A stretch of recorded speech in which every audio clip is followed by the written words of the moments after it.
Radio Lomé, il est 12h30 minutes.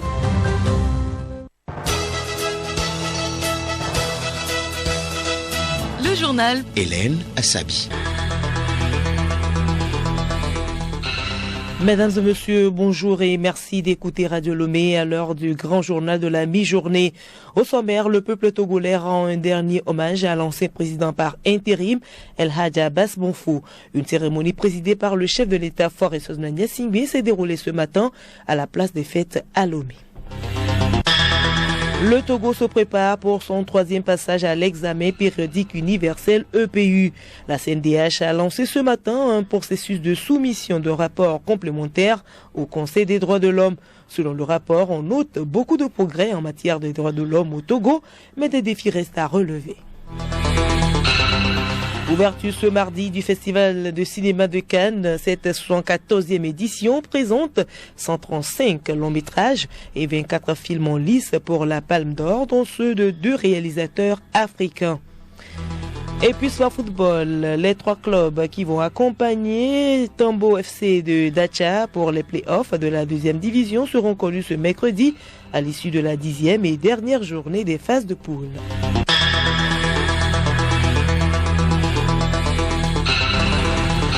radiolomé.tg. Mesdames et messieurs, une fois encore, bonjour. Le président de la République, Faure Sosna Gnassingbé, a présidé ce mardi les hommages rendus à El Hadj Abass Bonfo. L'ancien chef d'État par intérim a rendu l'âme le 30 juin dernier. Nous y reviendrons dans le courant de cette édition. La chef du gouvernement, Victoire Toméga Dogbe, a été honorée du prix du développement durable par le Sénat économique allemand. C'était à l'issue de son séjour en fin de semaine dernière en Europe. Grâce Goto. Cette distinction qui honore le Togo est une reconnaissance à l'endroit des multiples efforts consentis par le pays et son engagement dans le domaine du développement. Le gouvernement togolais est convaincu qu'il n'y a pas de développement bénéfique pour les générations à venir sans un réel investissement dans le capital humain. Notre feuille de route en est la preuve, a déclaré le Premier ministre lors de la réception de ce prix en présence de plusieurs membres du gouvernement. L'exécutif a en effet placé depuis plusieurs années maintenant l'humain et l'inclusion des populations au centre de toutes ces politiques de développement. Des investissements conséquents sont à ce titre opérés régulièrement dans de vastes projets d'éducation et de formation, de justice et d'environnement, entre autres. Grâce, il faut dire que cette distinction vient à juste titre, puisqu'au Togo, la dynamique se maintient dans le domaine des initiatives entrepreneuriales. Après avoir repoussé ses limites en 2020, malgré la pandémie de Covid-19, la création d'entreprises a été de nouveau prolifique durant les 6 premiers mois de 2021. Tout à fait. En tout, 7311 nouvelles sociétés ont vu le jour durant ce premier semestre, selon les données fournies par le Centre de formalité des entreprises CFE. C'est une progression de près de 21% par rapport à la même période de l'an dernier, où 6063 nouvelles entités avaient été enregistrées. Dans les détails, le premier trimestre a connu une certaine constance, avec en moyenne 1300 sociétés déclarées mensuellement de janvier à mars. Plus de 82% des entreprises ont été créées par des Togolais et 17% par des étrangers. 73% des entités ont été déclarées par des hommes et 26% par des femmes. Le CFE a également relevé 4447 entités formalisées par des personnes physiques contre 2864 par des personnes morales. En ce qui concerne les SARL, près de 2500 ont été enregistrés, dont 2274 actes sous contrat privé et 229 actes notariés. Ces dernières années, le Togo a mis le turbo afin de faciliter l'environnement des affaires. D'importantes réformes ont été menées dans ce sens, couronnées par de bonnes progressions dans les classements internationaux. Merci à vous, Grâce Goto. Je vous l'annonçais tantôt en titre, un atelier de validation du projet de rapport complémentaire de la Commission nationale des droits de l'homme s'est ouvert ce matin à Lomé. Ce projet de rapport est élaboré dans le cadre du 3e passage du Togo à l'examen périodique universel EPU. Conformément à l'agenda établi, le Togo présentera son rapport au titre du 3e cycle de l'examen périodique universel en janvier 2022 devant le groupe de travail de l'EPU. C'est dans ce conteste que la CNDH a lancé son processus de soumission de rapports complémentaires au Conseil des droits de l'homme CDH. Quelle est la substance de ce projet de rapport et l'état des droits de l'homme au Togo? Écoutons Agama Yao, directeur de la promotion et la protection des droits de l'homme à la CNDH. Le rapport de la commission est structuré autour de 4 grandes parties. Il y a une partie qui concerne les titres notes introductives. Il y a une partie qui concerne le cadre normatif qui a permis de passer en revue tout ce qui a été pris comme mesure pour renforcer l'arsenal juridique interne en matière de droits de l'homme depuis le passage du Togo en 2016. Après le premier passage, les autres cycles se font sur la mise en œuvre des recommandations. Et donc la deuxième partie du rapport de la Commission a abordé l'état de mise en œuvre des 167 recommandations qui ont été acceptées par le Togo lors du précédent examen. Le Togo pré-examen, on a formulé des recommandations à l'attention du Conseil qui doit être portée à l'endroit de l'État pour l'amélioration de la situation des droits de l'homme dans notre pays. La question des droits de l'homme, elle est subjective, mais ce qui est sûr, quand on a parcouru depuis 2016, l'état des droits de l'homme, je crois qu'il y a des améliorations. Également, il y a des défis, surtout sur certaines thématiques. On est tous unanimes pour reconnaître qu'il y a encore du travail à faire. Les droits de l'homme, c'est un travail de tous les jours. On n'est jamais satisfait. Et justement, c'est l'utilité des recommandations qu'on formule pour revoir les situations. Il faut rappeler que les objectifs visés par le PU sont entre autres l'amélioration de la situation des droits de l'homme sur le terrain, le respect par chaque État de ses obligations et ses engagements en matière des droits de l'homme, le renforcement des capacités des États à protéger les droits de l'homme et le partage des bonnes pratiques. Le journal Hélène Assabi. À l'étranger, au Mali, un mandat d'arrêt international a été lancé hier à la demande de Bamako contre Karim Keïta, ancien député et fils de l'ancien président malien Ibrahim Boubacar Keïta. Plusieurs articles de la presse malienne avaient affirmé qu'il devait savoir des choses sur la disparition du journaliste Birama Touré. L'intéressé lui-même a toujours affirmé qu'il n'en savait absolument rien. En Centrafrique, plusieurs grands mouvements d'opposition ont réagi hier dans 3 communiqués à la mise en place du comité d'organisation du dialogue républicain. Le décret présidentiel organisant ce comité a été signé le 30 juin dernier, mais les différents mouvements d'opposition questionnent la composition de ce comité. Et ce mardi s'ouvre le plus grand festival de cinéma au monde avec 135 longs métrages présentés, 24 films en lice pour la Palme d'Or et une brochette de stars annoncée. Le 74e festival de Cannes ambitionne même de surpasser sa tradition de superlatifs. Mais après une édition 2020 annulée pour cause de pandémie, la réalité s'annonce pour l'instant plus nuancée à l'image de la forte baisse des accréditations. Geneviève Bouillon. Malgré une baisse du nombre d'accrédités, 28 000 au lieu de 40 000 habituellement, le festival semble vouloir jouer sur tous les registres à la fois pour retrouver sa place de leader mondial.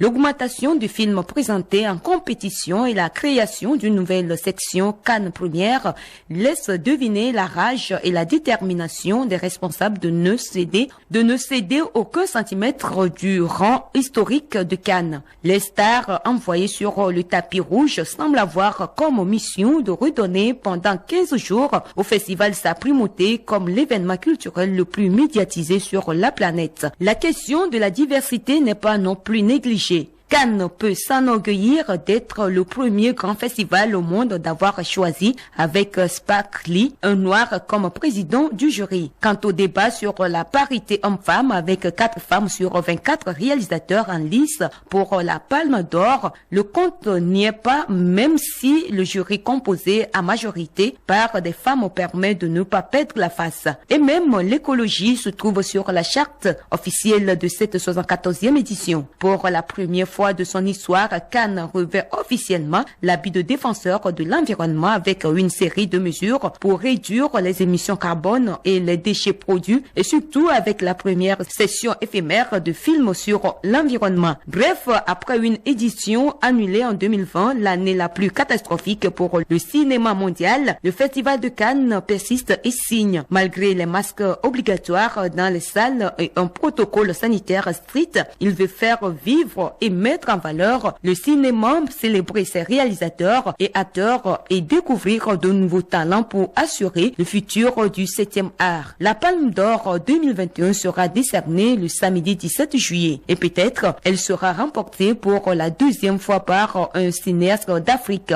car 2 réalisateurs du continent africain se trouvent en compétition. Le réalisateur marocain Nabil Ayouch avec Casablanca Beach, Haut et Fort, et le Tchadien Mahamat Saleh Haroun avec Lingui, les liens sacrés.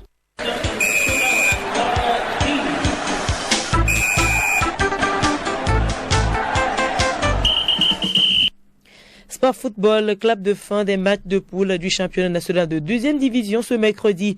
Pendant que certains clubs luttent contre la relégation, d'autres sont en lieu pour les 3 derniers tickets disponibles pour les playoffs. Edo Assignon. Pour cette 10e et dernière journée des matchs de poule, plusieurs affiches intéressantes sont au programme.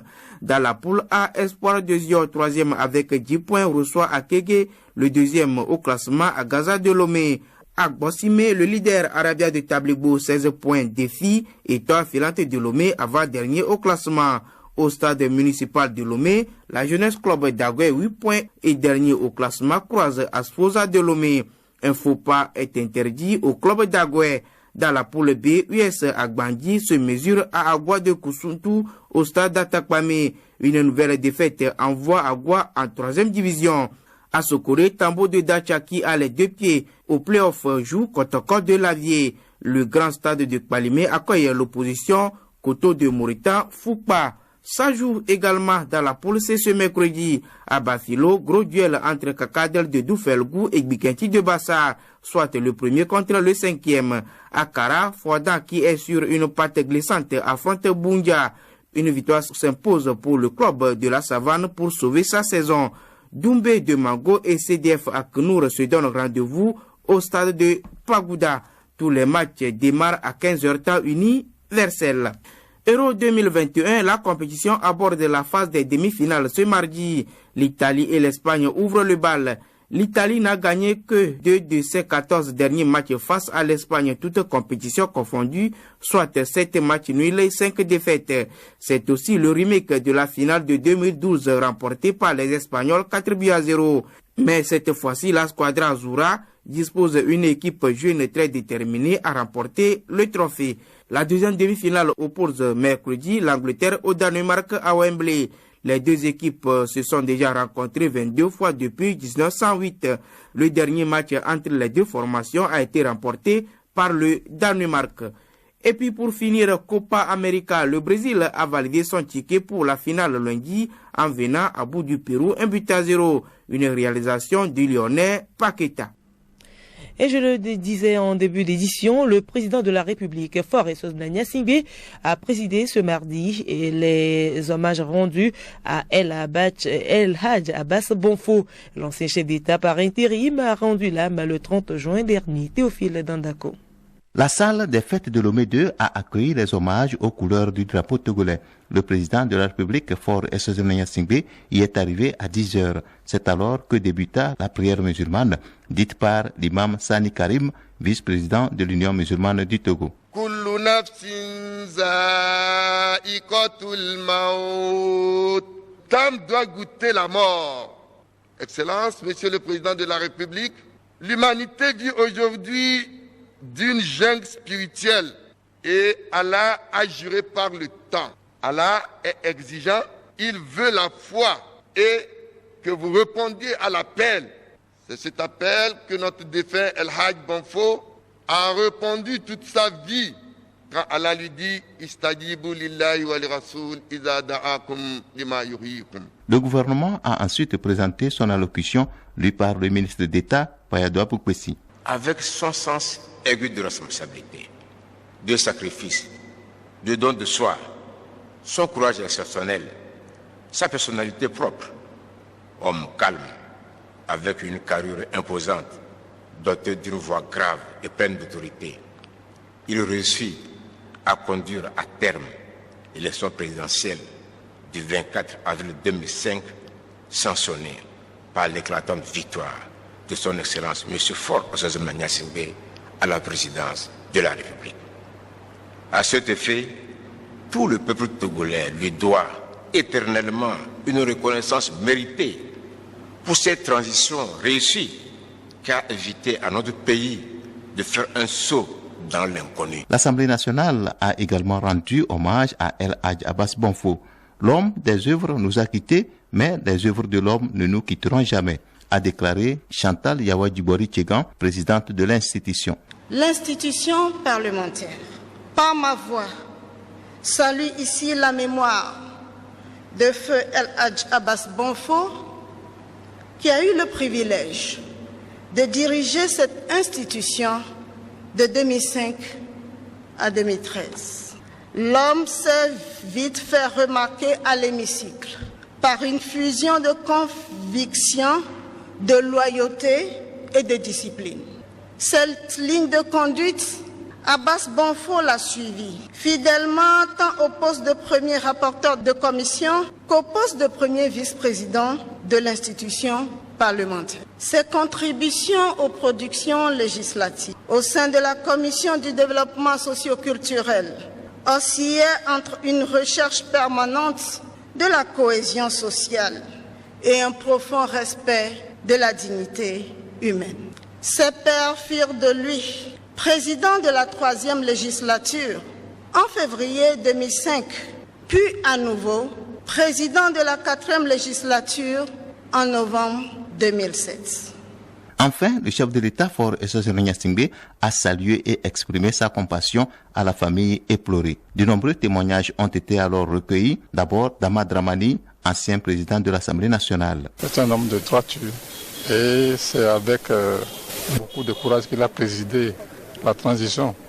La transition n'a pas été une promenade de santé, mais grâce à son patriotisme et à son courage, il a pu conduire ce processus à son terme.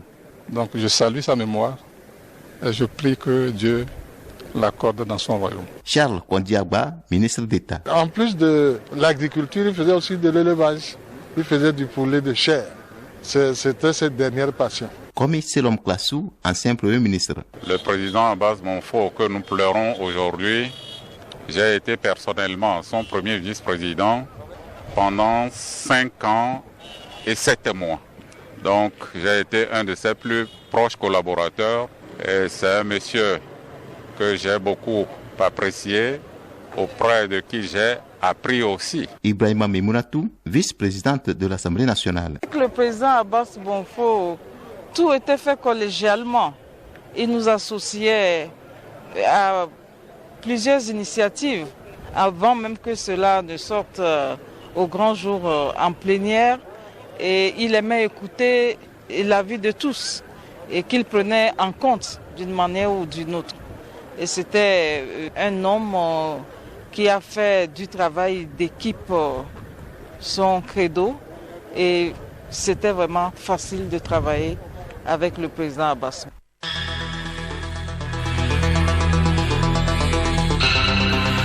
Voilà, ce journal se referme ici. Merci à vous de l'avoir suivi et bon après-midi à toutes et à tous.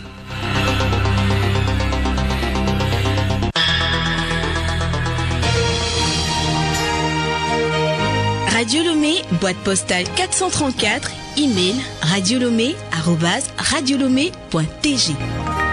radiolomé.tg